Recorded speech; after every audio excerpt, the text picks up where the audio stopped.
કરીએ કે વાર્ષિક ભવિષ્ય કથનમાં આર્થિક રીતે દેશની રીતે જોઈએ અથવા તો આંતરરાષ્ટ્રીય જે બાબતો છે તેની રીતે જોઈએ તો કેવું રહેશે? આપણે જો આર્થિક રીતે એટલે કે સૌથી પહેલા આપણે વાત કરીએ શેર બજારની, તો જે સેન્સેક્સ છે એ 78,000 છે, બરાબર. તો એમ કહી શકો છો કે વર્ષના અંત સુધી જે સેન્સેક્સ છે એ 84,000 સુધી પહોંચી શકે છે. એટલે કે આપણી આર્થિક સ્થિતિ મજબૂત થશે.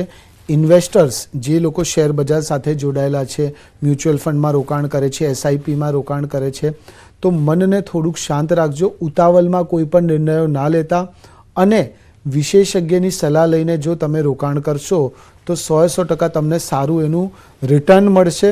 અને ઉતાવળમાં વેચી કંઈ ના દેતા, થોડુંક સબ્ર રાખજો. લોંગ ટર્મ ઇન્વેસ્ટમેન્ટ, લાંબા ગાળાનું રોકાણ આપણા માટે ફાયદાકારક સાબિત થશે. ઇન્ટરનેશનલી કંઈક પણ ઉતાર ચઢાવ ભલે થતું રહેશે પણ આપણા અહીંયા જ જબરદસ્ત રહેશે. શેર બજારમાં જો તમે રોકાણ કરવાનું છે તો આ 3-4 મહિના સારી રીતે તમે રોકાણ કરી શકો છો. વિદેશી બજારોની અસર થોડુંક જોવા મળી શકે છે પણ એનાથી તમને એગ્રેસિવ થવાની જરૂર નથી.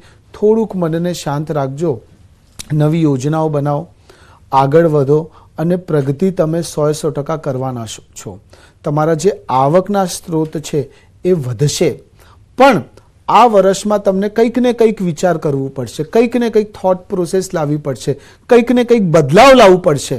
આ બદલાવનું વર્ષ છે. અને બીજું, આળસનું તમને 100% ત્યાગ કરવું પડશે. જો તમે આળસ કરશો તો મંગળ તમને એ બાજુ લઈ જશે. જો તમે એગ્રેસિવલી કાર્ય કરશો, એની પાછળ પડી જશો તો મંગળ તમને એમાં એક પુશઅપ, મંગળ તમારો સપોર્ટ સિસ્ટમ છે, તમે એમ કહી શકો છો. અને આ મંગળનું વર્ષ જો સપોર્ટ સિસ્ટમ હોય તો તમે કોઈ પણ ફિલ્ડ સાથે જોડાયેલા છો, નોકરી કરી રહ્યા છો, વેપાર કરી રહ્યા છો, રોકાણકાર છો, એમાં તમને સફળતા મળશે મળશે ને મળશે. ધાર્મિક બનવાની તમને જરૂર છે મિત્રો. એમ કહીશ કે થોડુંક ધાર્મિક થઈ જશો તો ખરેખર તમારું જે ફ્લક્ચ્યુએટ ચાલતું હતું, માઇન્ડમાં ઉતાર ચઢાવો ચાલતા હતા, એ ઉતાર ચઢાવ ધીમે દૂર થતા થશે. અને બીજું, વૈવાહિક જે લોકોના લગ્ન થઈ ગયા છે, પાર્ટનર સાથે રહી રહ્યા છે, રિલેશનશિપમાં છે, તો રિલેશનશિપમાં થોડાક ઇશ્યુઝ આવી શકે છે. પણ જેમ મેં કીધું કે વધારે ઉત્તેજિત ના થઈ જતા, એગ્રેસિવ ના થઈ જતા, થોડુંક મનને શાંત રાખો. ઉતાવળમાં લીધેલા નિર્ણયો તમને નુકસાનકારક સાબિત થઈ શકે છે. તમારું જે સ્વાસ્થ્ય છે એ બહુ જ સારું રહેશે. તમારા માટે એક જ મંત્ર છે, એ મંત્ર છે મેડિટેશન. આ વર્ષમાં જો તમે તમારો ધ્યાન એક જ વસ્તુ પર કેન્દ્રિત કરશો તો તમને મજા આવશે.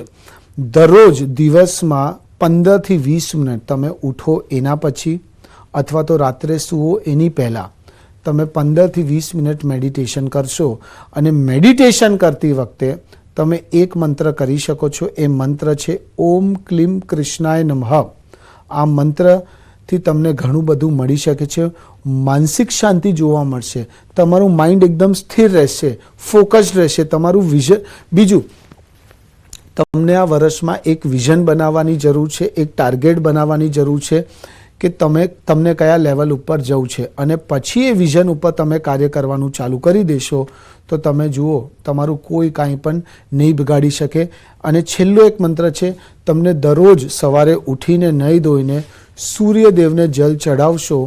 એ જલ ચડાવતી વખતે સૂર્યદેવનો મંત્ર છે ઓમ રીમ સૂર્યાય નમઃ. આ મંત્ર કરશો તમને મિત્રો 100% મજા આવશે. મિત્રો, ઉમ્મીદ રાખું છું કે આપ આ બધું ફોલો કરશો. આ નવું વર્ષ આ બધા જાતકો માટે જબરદસ્ત રહે. ગણેશજીના આશીર્વાદથી હું આ બધા મિત્રોને પાછું હેપી ન્યૂ યર વિશ કરું છું. શ્રી ગણેશાય નમઃ.